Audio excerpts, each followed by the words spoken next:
From my failed attempt to collect copies of Johanna Basford's Secret Garden out of eBay as used books, did come something good. And that is that I did get a copy, a UK copy. Of course, there's a video before this video that talks about the differences between these books, and my personal recommendation that if you buy used books from eBay, coloring books, I expect them to have at least one page fully colored already. That's just the way that's how this territory works.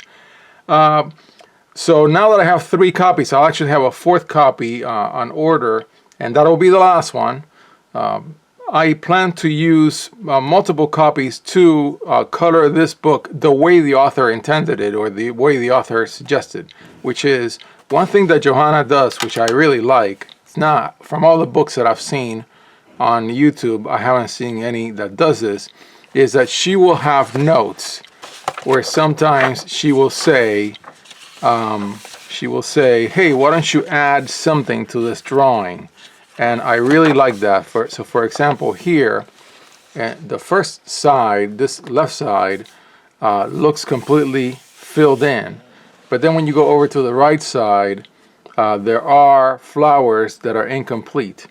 Now, she's saying add inky details to the flowers and the butterflies, which means, of course, you're not going to draw any more butterflies because there aren't any spaces, but you can fill them in, and you can fill in these flowers. I really like that. I think that's very creative. From all the books of hers that I've seen shown on YouTube, this may be the only one she ever did it for. So I plan to use these used copies that I bought.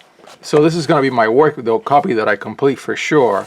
I'm not sure if I'm going to complete these other 2, but I do plan to use these 2 other copies as drafts for drawing in some of the things that she recommends, that we add to her drawings. Things like chrysalises, caterpillars, butterflies, slugs, snails, birds, bumblebees. And I have been drawing a few bumblebees.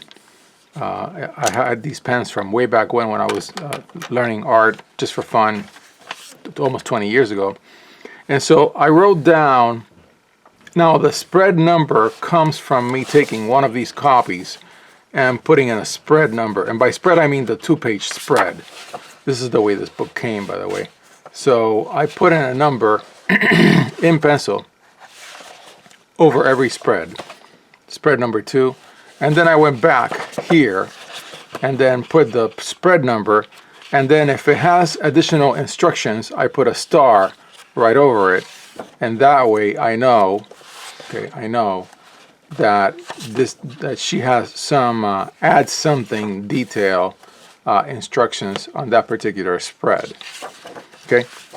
And this is the text of that spread. I've not done any of it yet. But at least here is a basic plan.